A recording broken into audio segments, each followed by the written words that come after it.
Bienvenue dans le deuxième épisode de notre série dédiée à l'étude et comparaison des formules théoriques des poutres. Dans cet épisode, nous allons analyser le cas d'une poutre soumise à une charge uniformément répartie.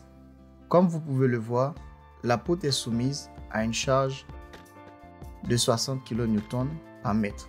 Cela signifie que chaque mètre de la poutre supporte une force de 60 kN répartie de manière continue sur toute sa longueur de 6 mètres. Ici, il y a l'appui A et l'appui B qui sont représentés par les forces, les réactions verticales RA, RB et XA qui est la réaction horizontale qui est souvent nulle si aucune charge horizontale n'est pas appliquée. Et il y a la section de la poutre avec ses caractéristiques mécaniques. Passons maintenant à l'application de la formule théorique pour le calcul d'une poutre soumise à une charge uniformément répartie. Selon la formule théorique, les réactions aux appuis sont calculées à l'aide de cette formule.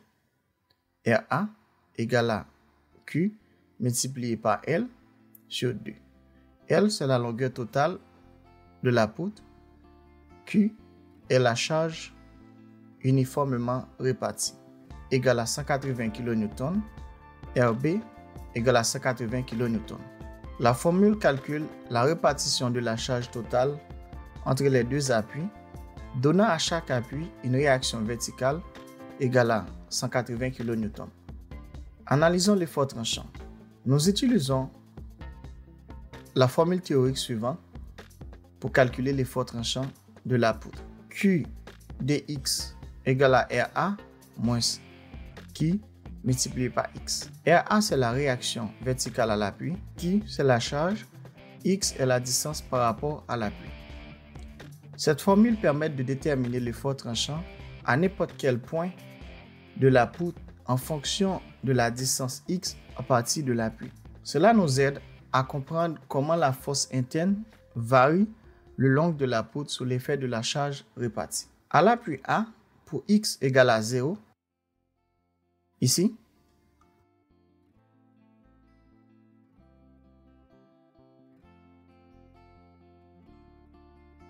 lorsqu'on remplace X par 0 dans la formule, l'effort tranchant est égal à la force de réaction à l'appui A, qui est égal à 180 kN.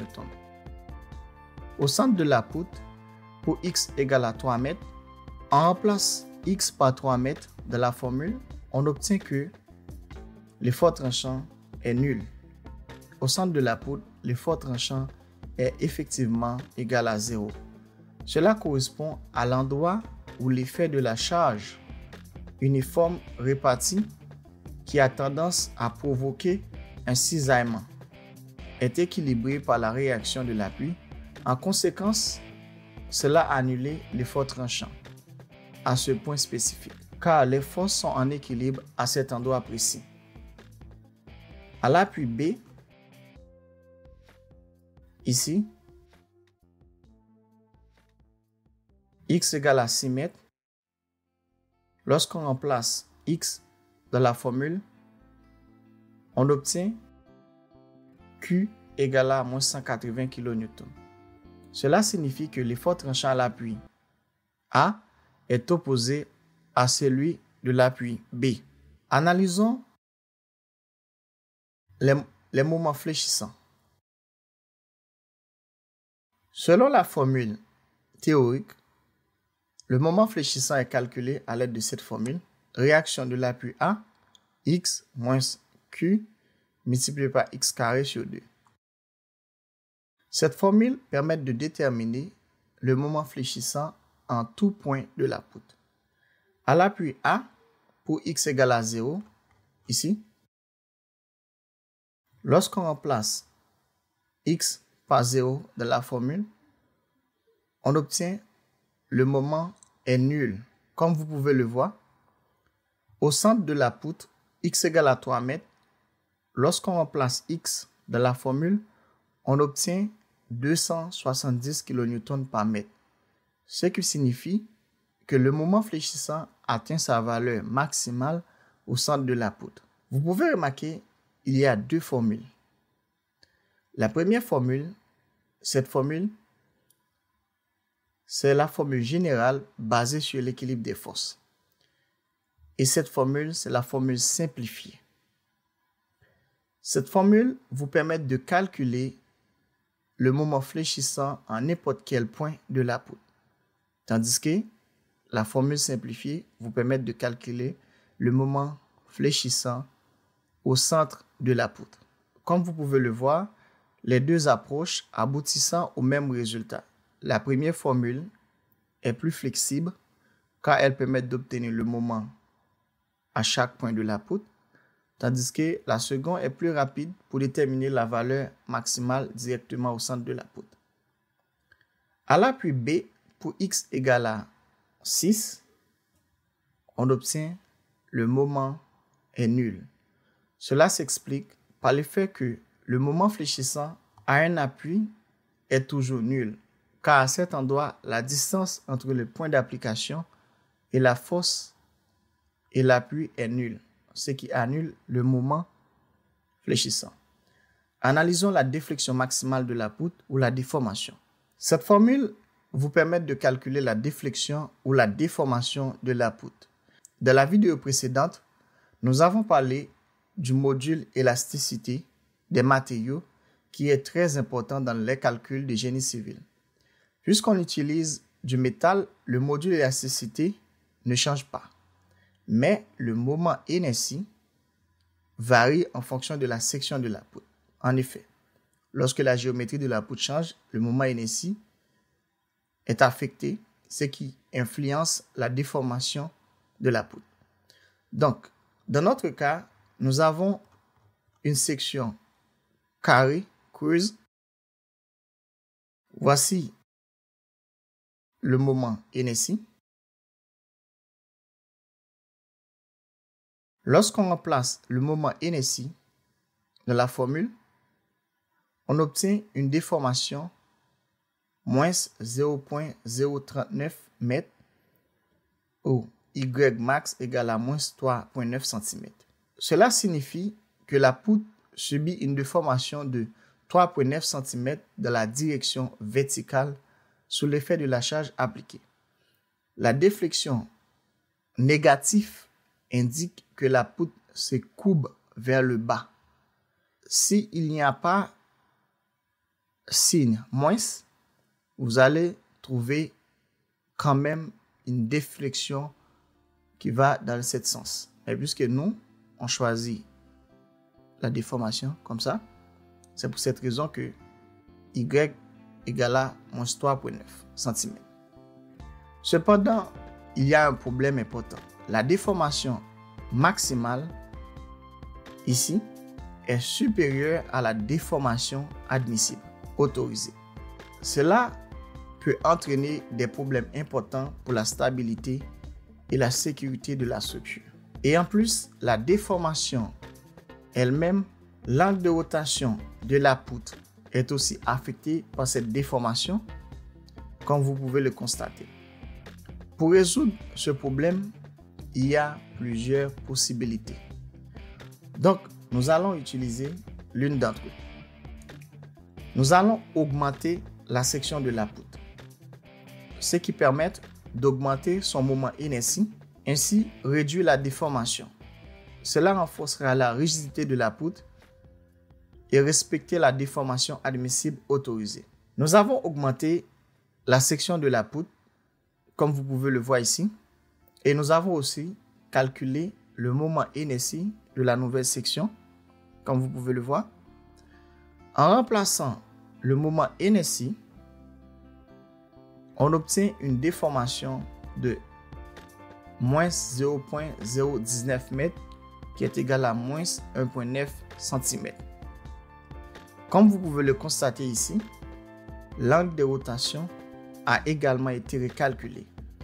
Ainsi, cette déformation est inférieure à la déformation admissible de la poutre. C'est la fin de l'explication de la formule théorique de la poutre. Nous allons maintenant passer à l'analyse numérique avec Autodesk Robot Structural Analysis.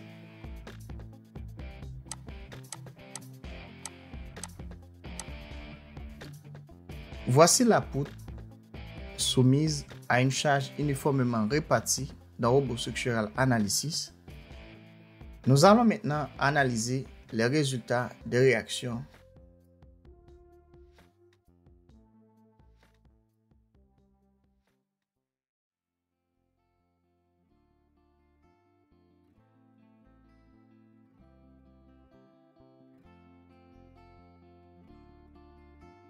Comme vous pouvez le constater, les réactions aux appuis.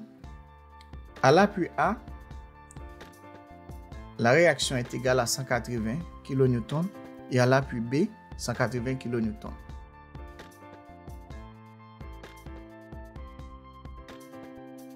Analysons l'effort tranchant de la poutre.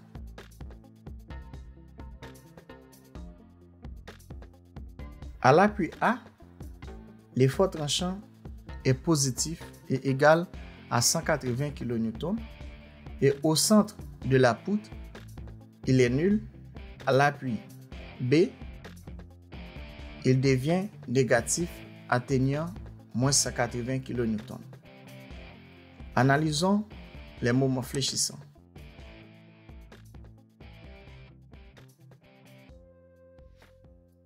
Comme vous pouvez le voir,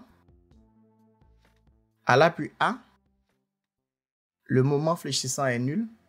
Au centre de la poutre, il atteint sa valeur maximale de 270 kN par mètre, puis il diminue progressivement pour redevenir nul à l'appui B, comme vous pouvez le voir. Analysons la déflexion de la poutre.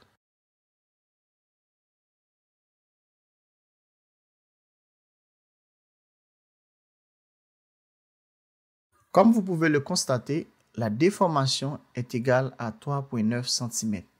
Selon la formule théorique, cette déformation est supérieure à la déformation admissible. Dans le calcul théorique, nous avons utilisé une autre section afin de réduire la déformation maximale et la rendre inférieure à la déformation admissible. Nous allons maintenant modifier la section de la poutre dans RoboStructural Analysis pour vérifier à nouveau la déformation. Nous allons copier cette poutre et lui appliquer une nouvelle section afin de vérifier à nouveau la déformation et l'angle de rotation.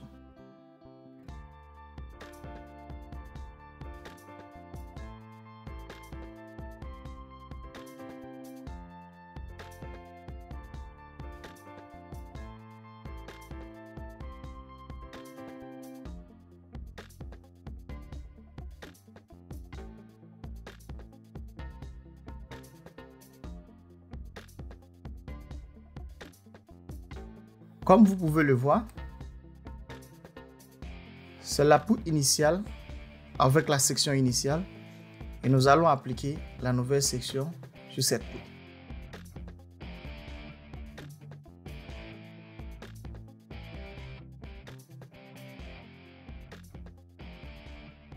Cliquez sur calculer. Il n'y a pas d'erreur. Maintenant, analysez la déformation.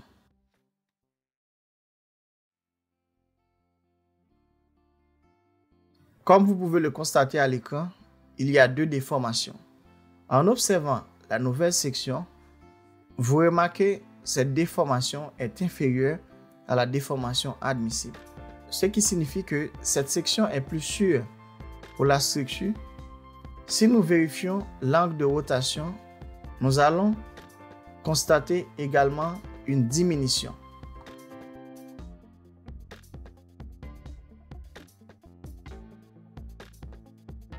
C'est l'angle de rotation pour la section initiale et ici c'est l'angle de rotation pour la nouvelle section. Voyons maintenant le diagramme de la poutre que nous avons tracé à partir des résultats obtenus.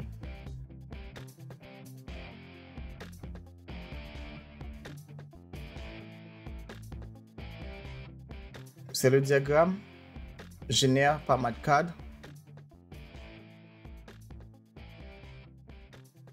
C'est le diagramme que nous avons tracé à partir des résultats obtenus. Ici, c'est l'effort tranchant, le moment fléchissant la déformation maximale de la poutre pour la première section et avec l'angle de rotation et la déformation maximale de la deuxième section avec l'angle de rotation.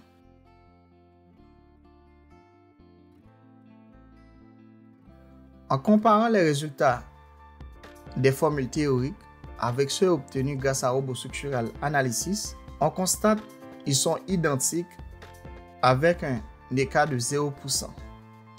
Cela valide la fiabilité des hypothèses utilisées dans les formules théoriques, la précision de l'efficacité de la méthode numérique. Ce deuxième épisode nous a permis de vérifier la cohérence entre l'approche théorique et l'analyse numérique d'une poutre soumise à une charge uniformément répartie. Nous avons également observé que l'augmentation de la section de la poutre a permis de réduire la déformation sous la limite admissible, garantit ainsi la sécurité de la structure. C'est la fin de cet épisode. N'oubliez pas de vous abonner et de partager la vidéo et d'activer la cloche de notification pour ne rien manquer des prochains épisodes.